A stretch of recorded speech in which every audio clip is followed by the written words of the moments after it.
کو لگتا ہے کہ جو یہ کارروائی اس وقت عمران خان کے خلاف ہو رہی ہے وہ بھی اسی کا شاخسانہ ہے یا پھر ایک جینوئن قانونی کارروائی ہے کیونکہ خان صاحب پیش نہیں ہو رہے عدالت میں؟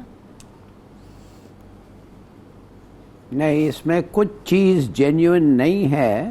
وہ اس لیے جینیوئن نہیں ہے جو اوریہ صاحب نے ایکسپلین کیا ہے. کسی کیس میں کچھ ہے ہی نہیں. یہ cases are not they don't have the gravitas کہ ایک ملک کا ایجنڈا کو آپ یوسرپ کر دیں اور 1 سال سے اس ملک کو اس راستے پہ آپ لے جائیں جو یہ ملک تباہ ہو جائے گا اگر یہ چلتا رہا اس طریقے سے.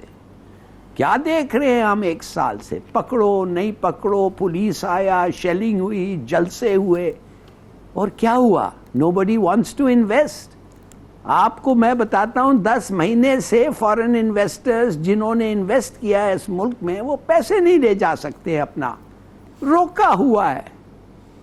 مائی گاڈ، آپ نے تو ان کو انوائٹ کیا، وہ آپ کی انویٹیشن ایکسیپٹ کر کے آئے ہیں، اور جب وہ آئیں اور انویسٹ کریں اس لیے کہ آپ اس قسم کی گیمز کھیلنا چاہتے ہیں، آپ ان کو اپنا پیسے نہ نکالنا چاہتے ہیں نہ پروفٹ لے جا سکتے ہیں. دیکھیے میں آپ کو 2 چیزیں بتا دوں کیا ہم نے سیکھا ہے. ہم نے یہ سیکھا ہے کہ جب عوام کا ہیرو اور انسٹیٹیوشنز کے ہیرو مختلف ہوتے ہیں تو پھر نیشن کو، قوم کو نقصان ہوتا ہے. سمجھو. دوسری بات، آپ نے کہا کہ یہ اپنے سپورٹرز کے پیچھے چھپ رہا ہے عمران خان. نو، وہ اس کو بچانا چاہتے ہیں. لیٹس بی کلیئر، وہ اس کے آگے آنا چاہتے ہیں اور کھڑے ہونا چاہتے ہیں. کال تو پی ٹی آئی کی طرف سے دی جاتی ہے نا، ٹویٹر بھرا ہوا ہے اس وقت، اور پی ٹی آئی کے آفیشیل پیجز سے کالز دی گئی ہیں کہ زمان پاک پہنچے. کال سے کیا ہوتا ہے اس پاکستان میں؟ قانون سے کچھ نہیں ہوتا ہے. سپریم کورٹ کے ڈیسیشنز کو رد کر کے چلے جاتے ہیں؟ بالکل نہیں. اس کا مطلب صرف کال کا یہ ہے کہ اس وقت اگر تم آنا چاہتے ہو آؤ، تم سمجھتے ہو کہ تم کچھ کنٹریبیوٹ کرنا چاہتے ہو آؤ. کون فورس کر رہا ہے ان کو؟ کون ان کے گھر جا کے ان کو نکال رہا ہے؟ Out of the question. تو میں صرف یہ پوچھنا چاہتا ہوں کہ جب آپ کو یہ سب چیزیں پتہ ہے تو آپ کا رول جو ہونا چاہیے وہ یہ ہونا چاہیے کہ آپ ان کو اکٹھا کریں. میں کہتا ہوں عمران خان پراپرلی ایڈوائزڈ، ایک احساسہ ہے ملک کو. He is the asset to this nation. اس سے بڑا ایسٹ کوئی ہے ہی نہیں اس وقت. کیوں کہ اس کے کہنے پہ ایک قوم سروے پہ سروے بتایا ہے کہ وہ اس کو مانتے ہیں، اور آپ بس تلے ہوئے ہیں کہ کس بیس، کیا ٹریویل چارجز پہ. ثناء اللہ کے خلاف ایک تھانہ اریسٹ وارنٹ، تھانہ اریسٹ وارنٹ. کیا آپ نے دیکھا ہے اس کے گھر کے اوپر چڑھنے کی کوشش کر رہے تھے؟ کیا آپ نے دیکھا پولیس پارٹی گئی تھی اس کو پکڑنے کے لیے before he got bailed؟ دیکھیے، انڈرسٹینڈ ون تھنگ کہ آپ کر کیا رہے ہیں. آپ ڈیمیج کر رہے ہیں آپ اس نیشن، قوم، اس چیز کو آپ ڈیمیج کر رہے ہیں جو آپ کا ہر چیز ہے. پاکستان نہ ہو تو وی آر نتھنگ. تو میرا خیال میں اٹس ویری سیڈ، اور اب اٹس ٹو لیٹ. اچھا، اب یہ ایسا نہیں ہوگا. اب یہ ہو گیا، اٹ ہیز اسٹارٹڈ، وہ کہتے ہیں. اینڈ ناؤ لگے دیکھیں کیسے ختم ہوتا ہے. اور یہ جو کال دی گئی ہے اس کے بعد جو احتجاج ہوتا ہے، کیا وہ پرامن ہوگا؟ انتشار اگر ہوا تو کیا حکومت کو الیکشن ڈیلے کرنے کا موقع نہیں مل جائے گا امن کا مسئلہ بنا کر؟ تو یہ تو بازی الٹی پڑ جائے گی. دیکھیے بہت رسکی ہے، اس لیے بڑا ضروری ہے کہ اس قسم کے ایکشنز نہ ہو. میں آپ کو بتاتا ہوں کیوں رسکی ہے.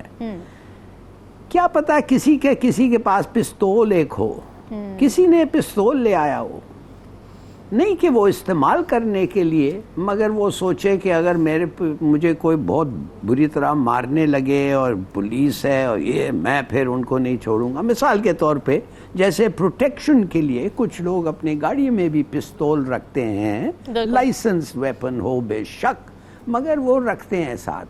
ایک دفعہ ایک گولی چلے جائے پھر کیا ہوگا؟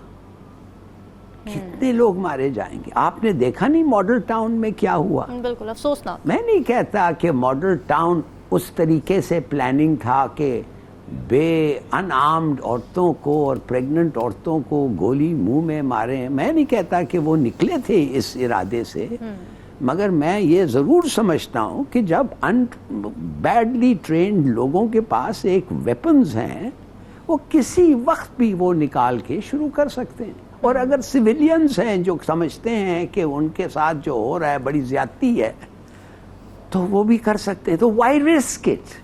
میری بات یہ ہے کہ وائی رسک اٹ. دیکھیے اگر کوئی معاف کریے کہ ان کو آنے دیا گھر کے نزدیک, گھر کے گیٹ کے ساتھ جوش ولولہ اسپیچز ہر چیز, اس لیے کہ ہم لوگ کہتے اگر نہیں آنے دیتے تو ان کا حق نہیں دیا جا رہا ہے, یہ کس قسم کا ڈیموکریسی ہے. یس آئی کنفیس. مگر اگر میں انچارج ہوتا اس وقت, میں کہتا ٹھیک ہے لوگوں کو کہنے دو کہ آئی ایم ناٹ ڈیموکریٹک, کہنے دو کہ میں یہ ہوں وہ ہوں, مگر میں خطرہ نہیں چاہتا, میرے ملک کو نقصان نہیں چاہتا, ہم لوگوں کو اور انسٹیٹیوشنز کو لڑائی اس حد تک کہ خون ابھی آ جائے ہمارے درمیان میں. therefore I will not permit it. مگر نہیں, انہوں نے مجھے سمجھ نہیں آ رہی ہے, یہ ایک طریقے سے یہ جو پی ڈی ایم گورنمنٹ ہے یہ پروووک کر رہے ہیں لوگوں کو. تو یہ کیا ہے بھائی, واٹ از دس؟ کیا چاہتے ہیں؟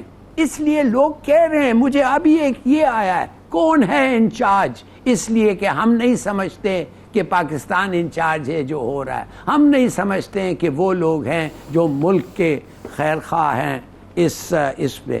آنیسٹلی جسٹ ناؤ میں نے کہ کس قسم کے سوال اٹھ رہے ہیں. تو بڑی افسوس کی بات ہے, افسوس کی بات ہے. اور ویری سمپل, ایک الیکشن کرو اور یہ سب معاملہ اناؤنس کر دو فلانے تاریخ کو, اور آپ دیکھیں گے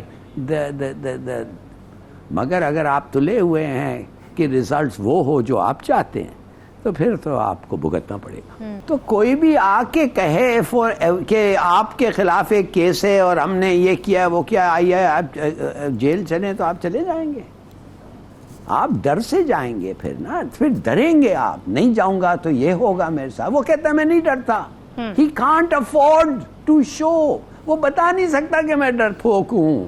آپ سمجھتے نہیں ہیں, کیسے بتائے وہ ڈر پھوک ہو؟